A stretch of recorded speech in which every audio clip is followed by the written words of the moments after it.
মাধ্যমিক 2025 অর্থাৎ সামনের বছর যারা মাধ্যমিক দেবে তোমাদের জন্য আমাদের ক্লাস কিন্তু চলছে এবং সপ্তাহে কটা করে ক্লাস, কদিন করে ক্লাস হবে আমরা সেটা খুব শীঘ্রই একটা ভিডিও করে জানিয়ে দেবো, ঠিক আছে।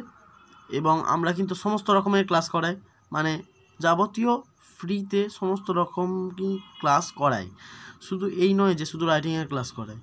আমরা টেক্সট পড়াই, ধরে ধরে টেক্সট পড়াই, গ্রামার করাই, ঠিক আছে, রাইটিং করাই, কোনো চাপ নেওয়ার কিচ্ছু নেই।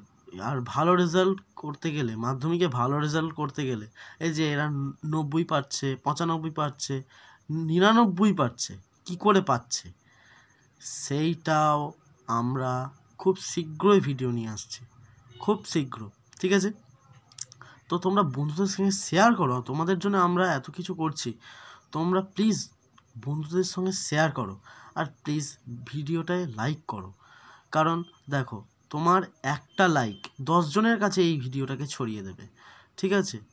তো তোমার একটা উপকার 10 জনের কাছে ভিডিওটা ছড়িয়ে দিচ্ছে, মানে শিক্ষার প্রসার ঘটছে। রাজা রামমোহন রায়, রবীন্দ্রনাথ ঠাকুর তারা শিক্ষার প্রসারে অংশগ্রহণ করেছিলেন, কিন্তু তোমরাও একটা লাইক করে শিক্ষার প্রসারে অংশগ্রহণ করতে পারো। তোমাদের একটা লাইক ভিডিওটাকে 10 জনের কাছে ছড়িয়ে দেবে, ঠিক আছে।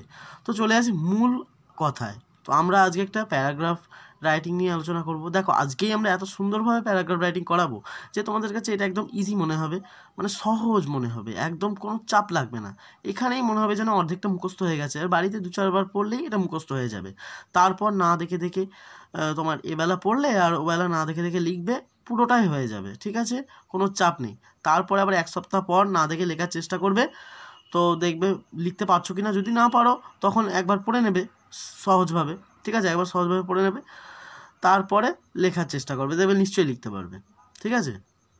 তো চলো আমরা আজকে প্যারাগ্রাফ রাইটিংটা শুরু করি।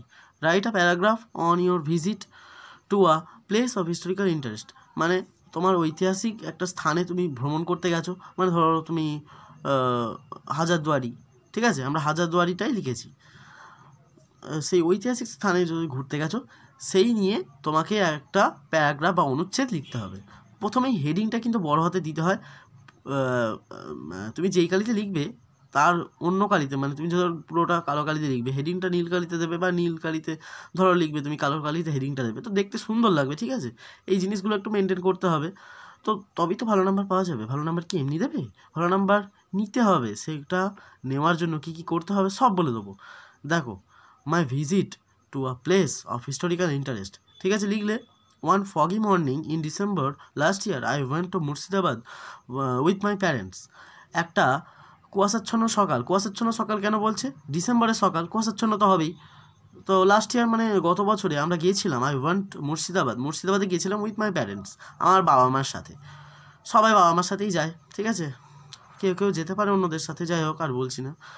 ওই came up to Baharampur by train, আমরা বহরমপুরে ট্রেনে করে গিয়েছিলাম। From there we reached Murshidabad by a motor car, সেখান থেকে আমরা পৌঁছেছিলাম মুর্শিদাবাদে একটা মোটর গাড়ি করে। আওয়ার ফার্স্ট ডেস্টিনেশন ওয়াজ, দেখো যে বানানগুলো ধরো তোমার শক্ত লাগছে, যেমন ডেস্টিনেশন হতে পারে কারোর কাছে এটাই শক্ত লাগছে, ডেস্টিনেশন, ডেস্টিনেশন ভেঙে ভেঙে পড়বে বাবা। তোমাদের বাবা মারাও হয়তো বলতো, আমি জানি, যে বাবা ভেঙে ভেঙে পড়ো, তোমরা ভেঙে ভেঙে পড়ো, দেখো বানানটা মুখস্থ হয়ে যাবে। তোমরা বাবা মার কথা মানো না, কিন্তু বাবা এটাই বাস্তব। বাবা যদি বানান একটা গোটা বানান যদি পড়তে না পারো, মনে রাখতে না পারো, তখন তো তোমাদের ভেঙে ভেঙেই পড়তে হবে। সেটা একবার ভেঙে ভেঙে পড়লে তো আর ভেঙে ভেঙেও পড়তে হবে না, তখন তো পুরোটাই মনে থাকবে। যেমন একবার ভেঙে ভেঙে পড়লে ডেস্টিনেশন, ডেস্টিনেশন, আর তো তোমার এটা আবার ভেঙে ভেঙে পড়তে হবে না, তোমার তো মাথায় ব্রেনে যে গেঁথে গেল যে এটা ডেস্টিনেশন, আর বানানটাও মনে থাকবে, ঠিক আছে। Our first destination was the Jafarganj place, আমাদের প্রথম ডেস্টিনেশন বা প্রথম গন্তব্যস্থল হচ্ছে জেফারগঞ্জে। ইট ওয়াজ দ্য প্লেস, এটা সেই জায়গা, হোয়ার, যেখানে নবাব সিরাজউদ্দৌলা ওয়াজ ব্রুটালি মার্ডার্ড, যেখানে সিরাজউদ্দৌলাকে নিষ্ঠুরভাবে হত্যা করা হয়েছিল। ব্রিটিশরা হত্যা করেছিল, তোমরা নিশ্চয়ই জানো, তারা ষড়যন্ত্র করে সিরাজকে হত্যা করেছিল। তখন আমরা একটা ঐতিহাসিক লাইনটাকে একটু তুলে ধরলাম। মানে একটু শুনতেও বেশ ভালো লাগবে। উইথ আ হেভি হার্ট, আমরা বিষণ্ণ হৃদয়ে, we then came to Katra Moscow. Katra Moscow মানে তারপরে আমরা কাটারা মস্কোতে ওই বিষণ্ণ হৃদয় নিয়ে কাটারা মস্কো মানে কাটারা মসজিদ আর কি, মস্কো মানে মসজিদ, কাটারা মসজিদে গেলাম। মুর্শিদ কুলি খান, এটা ইউ, হ্যাঁ কেউ যদি বুঝতে না পারো আমি বলে দিচ্ছি, এটা ইউ, কে ইউ এলাই।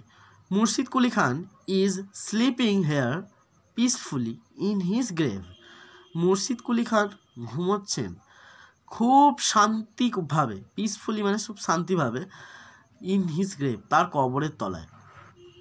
নেক্সট, তারপর আমরা ওয়ান টু মতিঝিল প্লেস, তারপরে আমরা মতিঝিলে গেলাম। দ্য কনস্পিরেসি, ষড়যন্ত্র, to defeat Siraj sadly to place hair.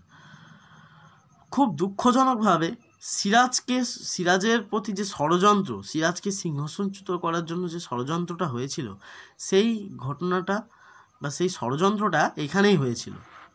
After lunch, খাওয়া দাওয়ার শেষে, উই ওয়েন্ট টু খুশবাগ, আমরা খুশবাগে গেলাম।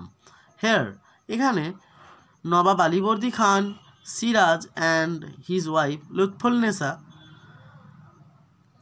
হেয়ার, এই দেখো আমি একটা লাইন মিস করে গেছি। Here we visit the tombs of Nawab Alivardi Khan, Siraj and his wife Lutfunnesa.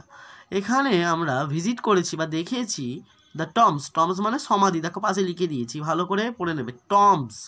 টম্বস মানে সমাধি। এখানে আমরা সমাধি দেখেছি, কার সমাধি না, নবাব আলীবর্দী খানের সমাধি দেখেছি, আর সিরাজ আর তার স্ত্রী লুৎফুন্নেসার, ঠিক আছে। Hazarduari was a treat to the eyes. Hazarduari এমন একটা ভ্রমণ যেটা আমাদের চোখকে মুগ্ধ করে, মানে চোখকেও মুগ্ধ করে সত্যি।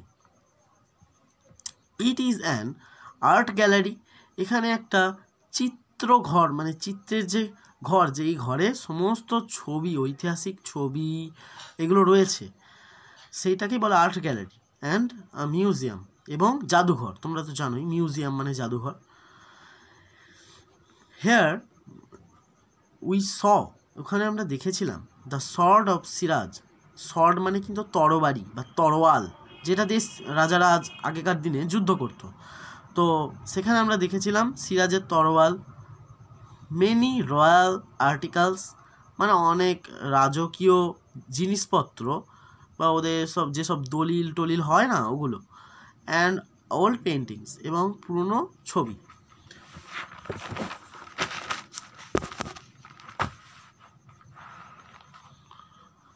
আই ওয়াজ সিম্পলি থ্রিলড, আমি পুরোপুরি রোমাঞ্চিত হয়ে গেলাম। দেন ইট ওয়াজ টাইম টু রিটার্ন, এখন ফেরার সময় হয়ে গেছে। The sweet and sad memories of Murshidabad began to flash upon my inward eye. এখন ফেরার সময় হয়ে গেছে। খুব মিষ্টি বা খুব সুন্দর এবং খুব খারাপ স্মৃতিগুলো, মুর্শিদাবাদের খুব সুন্দর এবং খারাপ স্মৃতিগুলো একবার চোখের সামনে যেন ভেসে উঠলো আমার। ইনওয়ার্ড আই মানে মানব চক্ষু, ঠিক আছে, আমার চোখে যেন মুর্শিদাবাদের ভালো এবং খারাপ ঘটনা বা স্মৃতিগুলো যেন একবার চোখের সামনে ভেসে উঠলো। তো যাই হোক, প্যারাগ্রাফ রাইটিংটা লিখলাম, কেমন হয়েছে বলবে তোমরা। আর তোমাদের কি কি রাইটিং চাই বা স্কুল থেকে কি কি রাইটিং করতে বলেছে তোমরা প্লিজ কমেন্টে জানিও, ঠিক আছে। আর কি রাইটিং হলে ভালো হয় জানিও। আর বলছি, তোমাদের যদি কোনো সমস্যা থাকে তো আমাকে সরাসরি তোমরা হোয়াটসঅ্যাপ করতে পারো, ফোন করো না, ওই নাম্বারটা তোমার ফোন করলে আসবে না, ফোন করলে পাবে না। তোমরা যদি হোয়াটসঅ্যাপ করো তাহলে কিন্তু পাবে, ঠিক আছে। তো হোয়াটসঅ্যাপ করতে পারো, তোমাদের যে কোনো সমস্যা হলে আমি বলে দেবো। আর কমেন্টে জানাও, কমেন্টেও জানাতে পারো তোমার কি সমস্যা আছে, ঠিক আছে। আর যেটা বললাম সেটা কিন্তু মনে করে লাইকটা কিন্তু ভুলবে না, লাইকটা কিন্তু করবে। লাইক ভুলে গেলে কিন্তু শিক্ষার প্রসার ঘটবে না বাবা। লাইক করো, শিক্ষার প্রসার ঘটাও। চললাম, টাটা। পরের দিন আবার কোনো রাইটিং নিয়ে দেখা হবে, বা ওই যে ভিডিওটা বললাম যে তোমাদের ক্লাসগুলো কীভাবে হবে সেগুলো শীঘ্রই আসছে, শীঘ্রই বলে দেবো আমি, ঠিক আছে? টাটা, লাইকটা দিয়ে যাও।